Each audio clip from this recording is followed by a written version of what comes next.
ভিডিঅ'টোৰ প্ৰথম কুৱেশ্যনটো হ'ব আমাৰ সংবিধানৰ 244 ক্লজ 2 অনুচ্ছেদৰ উপৰিও আন কোনটো অনুচ্ছেদত সাহিত্য শিক্ষিত জিলা পৰিষদৰ উল্লেখ আছে 244 ক্লজ 2 অনুচ্ছেদৰ উপৰিও আন কোনটো অনুচ্ছেদত সাহিত্য শিক্ষিত জিলা পৰিষদৰ উল্লেখ আছে বুলি সুধিছে আৰু ইয়াৰ ৰাইট এনসাৰটো হৈ যাব অপচন নম্বৰ সি 275 ক্লজ 1 275 ক্লজ 1 অনুচ্ছেদত সাহিত্য শিক্ষিত জিলা পৰিষদৰ উল্লেখ আছে আৰু এই দুয়োটা অনুচ্ছেদ ভাৰতীয় সংবিধানৰ 6ষ্ঠ অনুসূচীৰ অন্তৰ্গত নেক্সট কোৱেশ্যন তলহদিয়া কোনখন জিলাত গাঁও পঞ্চায়তৰ ব্যৱস্থা নাই তলহদিয়া কোনখন জিলাত গাঁও পঞ্চায়তৰ ব্যৱস্থা নাই বুলি সুধিছে আৰু ইয়াৰ ৰাইট এনসাৰটো হৈ যাব অপচন নম্বৰ সি কাৰ্বি আংলং জিলাত গাঁও পঞ্চায়তৰ ব্যৱস্থা নাই নেক্সট কুৱেশ্যন অসমত পাহাৰীয়া জিলা কিমানখন আছে অসমত পাহাৰীয়া জিলা কিমানখন আছে বুলি সুধিছে আৰু ইয়াৰ ৰাইট এনসাৰটো হৈ যাব অপচন নম্বৰ সি 3খন অসমত 3খন পাহাৰীয়া জিলা আছে এখন হ'ল কাৰ্বি আংলং দ্বিতীয়খন পশ্চিম কাৰ্বি আংলং আৰু তৃতীয়খন হ'ল ডিমা হাছাও এই 3খন হ'ল অসমৰ পাহাৰীয়া জিলা নেক্সট কুৱেশ্যন আমাৰ সংবিধানৰ কোনটো অনুসূচীত সাহিত্য শিক্ষিত জিলা পৰিষদৰ উল্লেখ আছে ইণ্ডিয়ান কনষ্টিটিউশ্যনৰ কোনটো অনুসূচীত সাহিত্য শিক্ষিত জিলা পৰিষদৰ উল্লেখ আছে বুলি সুধিছে আৰু ইয়াৰ ৰাইট এনসাৰটো হৈ যাব অপচন নম্বৰ বি 6ষ্ঠ অনুসূচী ভাৰতীয় সংবিধানৰ 6ষ্ঠ অনুসূচীত সাহিত্য শিক্ষিত জিলা পৰিষদৰ উল্লেখ আছে নেক্সট কুৱেশ্যন BTADৰ সম্পূৰ্ণ ৰূপটো কি BTADৰ ফুল ফৰ্ম কি বুলি সুধিছে আৰু ইয়াৰ ৰাইট এনসাৰটো হৈ যাব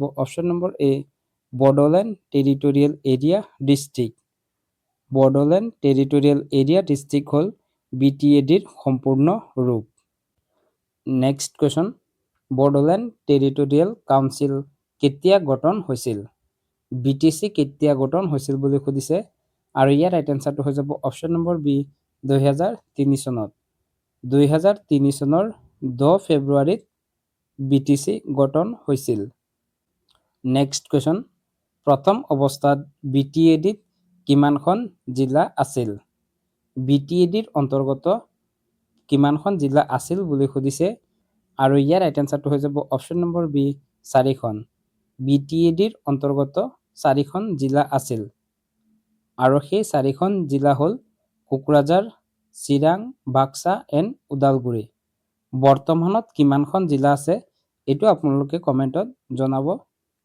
নেক্সট কুৱেশ্যন BTADক কেতিয়া BTR হিচাপে ঘোষণা কৰা হয় BTADক কেতিয়া BTR হিচাপে ঘোষণা কৰা হয় বুলি সুধিছে আৰু ইয়াৰ ৰাইট এনসাৰটো হৈ যাব অপচন নম্বৰ সি 2020 চনত 2020 চনত যেতিয়া তৃতীয় বড়ো চুক্তি স্বাক্ষৰিত হৈছিল তেতিয়া BTADক BTR হিচাপে ঘোষণা কৰা হয় নেক্সট কুৱেশ্যন BTRৰ সম্পূৰ্ণ ৰূপটো কি BTRৰ ফুল ফৰ্ম কি বুলি সুধিছে আৰু ইয়াৰ ৰাইট এনসাৰটো হৈ যাব option number A Bodoland territorial region Bodoland territorial region হ'ল BTRৰ সম্পূৰ্ণ ৰূপ নেক্সট কুৱেশ্যন BTRৰ অন্তৰ্ভুক্ত বৰ্তমান কিমানখন জিলা আছে BTRত বৰ্তমান কিমানখন জিলা আছে বুলি সুধিছে আৰু ইয়াৰ ৰাইট এনসাৰটো হৈ যাব অপচন নম্বৰ বি 5খন BTRত বৰ্তমান 5খন জিলা আছে আৰু সেই কেইখন হ'ল কোকৰাঝাৰ চিৰাং বাক্সা ওদালগুৰি আৰু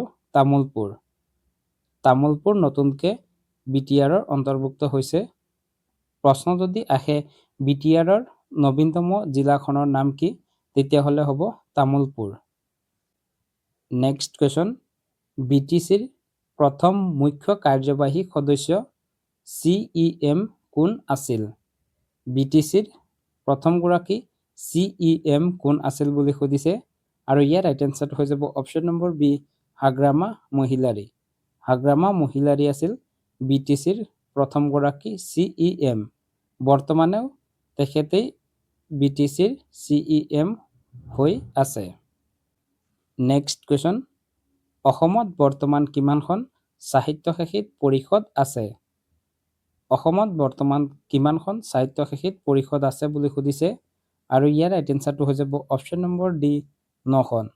অসমত বৰ্তমান 9খন সাহিত্য সাহিত্য পৰিষদ আছে। সেইকেইখনৰ নাম যদি আপোনালোকক লাগে কমেণ্টত জনাওক, মই কমেণ্টত আপোনালোকক এনসাৰটো দি দিম। নেক্সট কুৱেশ্যন, BTR চুক্তি কেতিয়া স্বাক্ষৰিত হৈছিল? BTRৰ তৃতীয়খন চুক্তি কেতিয়া স্বাক্ষৰিত হৈছিল বুলি সুধিছে আৰু ইয়াৰ ৰাইট এনসাৰটো হৈ যাব অপশ্যন নম্বৰ বি 27 জানুৱাৰী 2020। 27 জানুৱাৰী 2020ত BTR চুক্তি স্বাক্ষৰিত হৈছিল। নেক্সট কুৱেশ্যন, BTCৰ মুখ্য কাৰ্যালয় ক'ত অৱস্থিত? BTC অৰ্থাৎ বৰ্তমান BTRৰ মুখ্য কাৰ্যালয় ক'ত অৱস্থিত বুলি সুধিছে আৰু ইয়াৰ ৰাইট এনসাৰটো হৈ যাব অপশ্যন নম্বৰ ডি কোকৰাঝাৰ। কোকৰাঝাৰত BTC বা BTRৰ মুখ্য কাৰ্যালয় অৱস্থিত। নেক্সট কুৱেশ্যন, প্ৰথম বড়োলেণ্ড চুক্তি অৰ্থাৎ বড়ো একৰ্ড কেতিয়া স্বাক্ষৰিত হৈছিল?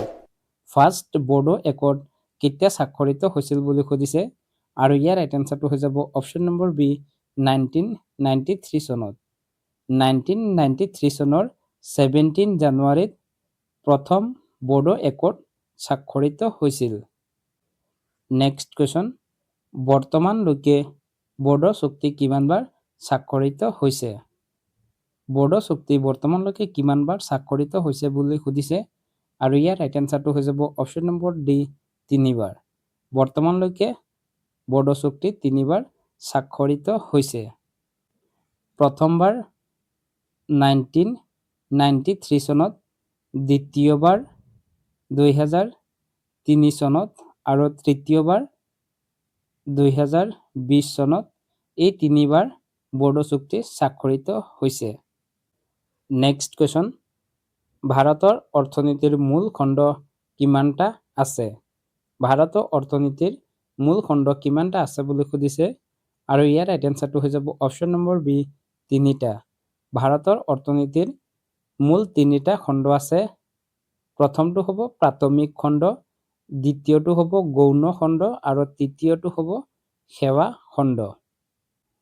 নেক্সট কুৱেশ্যন, জোনবিল মেলাত তলহদীয়া কোনটো প্ৰথাৰ প্ৰচলন আছে? মৰিগাঁও জিলাৰ জোনবিল মেলাত কোনটো প্ৰথাৰ প্ৰচলন আছে বুলি সুধিছে আৰু ইয়াৰ ৰাইট এনসাৰটো হৈ যাব অপশ্যন নম্বৰ বি বিনিময় প্ৰথা। মৰিগাঁও জিলাৰ জোনবিল মেলাত বৰ্তমানেও বিনিময় প্ৰথাৰ প্ৰচলন থকা দেখা যায়। নেক্সট কুৱেশ্যন, পৃথিৱীৰ আটাইতকৈ পুৰণি কাগজী মুদ্ৰাবিধৰ নাম কি? পৃথিৱীৰ আটাইতকৈ অল্ডেষ্ট কাগজী মুদ্ৰাবিধৰ নাম কি বুলি সুধিছে আৰু ইয়াৰ ৰাইট এনসাৰটো হৈ যাব অপশ্যন নম্বৰ চি জিয়াউজি। জিয়াউজি হ'ল পৃথিৱীৰ আটাইতকৈ পুৰণি কাগজী মুদ্ৰা। নেক্সট কুৱেশ্যন, ভাৰতীয় সংবিধানৰ কোনটো অনুচ্ছেদে সমতাৰ অধিকাৰ নিশ্চিত কৰে? ভাৰতীয় সংবিধানৰ কোনটো অনুচ্ছেদত সমতাৰ অধিকাৰৰ বিষয়ে উল্লেখ আছে বুলি সুধিছে আৰু ইয়াৰ ৰাইট এনসাৰটো হৈ যাব অপশ্যন নম্বৰ ডি 14ৰ পৰা 18। ভাৰতীয় সংবিধানৰ 14ৰ পৰা 18 নং অনুচ্ছেদলৈ সমতাৰ অধিকাৰৰ বিষয়ে উল্লেখ আছে। এতিয়ালৈকে আমি আলোচনা কৰিলো আমাৰ ছ'চিয়েল সায়েন্সৰ যি সিৰিজ চলি আছে সেই সিৰিজৰ ক্লাছ 6ৰ লেসন নম্বৰ 14 এণ্ড 15ৰ পৰা লৈ অহা কেইটামান ইম্পৰ্টেণ্ট MCQ আৰু এই কুৱেশ্যনখিনি যদি আপোনালোকে কিবা ভুল দেখে সেই ভুলটো কমেণ্টত আঙুলিয়াই দিব। ইয়াৰ উপৰিও এই কুৱেশ্যনখিনি আপোনালোকে আগন্তুক হ'বলগীয়া আসাম পুলিচ AB UB বা SI এক্সামৰ লগতে ADRE এক্সামত অহা দেখা পাব। সেয়েহে এই কুৱেশ্যনখিনি আপোনালোকে নোট ডাউন কৰি যাব যাতে পৰীক্ষাৰ সময়ত ৰিভিজনত আপোনালোকৰ কোনো ধৰণৰ অসুবিধা নহয়। ইয়াৰ উপৰি প্ৰতিটো ভিডিঅ'ত যেনেকুৱা আপোনালোকলৈ এটি কুৱেশ্যন লৈ আহোঁ, আজিও এটি কুৱেশ্যন লৈ আহিছোঁ আৰু সেই কুৱেশ্যনটো হ'ব ভাৰতৰ কোনখন ৰাজ্যত প্ৰথম গাঁও পঞ্চায়ত স্থাপন হৈছিল? ইয়াৰে 4টা অপশ্যন দিয়া আছে। অপশ্যনখিনিৰ ভিতৰত আপোনালোকে ৰাইট এনসাৰটো কমেণ্টত জনাওক আৰু নহ'লে ইয়াৰ এনসাৰটো আমি ডেছক্ৰিপশ্যনত দি দিম, তাৰ পৰা গৈও ইয়াৰ এনসাৰটো আপোনালোকে জানি ল'ব পাৰিব। যদি ভিডিঅ'টো এতিয়ালৈকে চাই আছে তেতিয়াহ'লে ভিডিঅ'টো এটি লাইক কৰি চেনেলটো ছাবস্ক্ৰাইব কৰি ৰাখিবলৈ নাপাহৰিব। ভিডিঅ'টো শেষলৈ চোৱাৰ বাবে ধন্যবাদ। জয় আই অসম।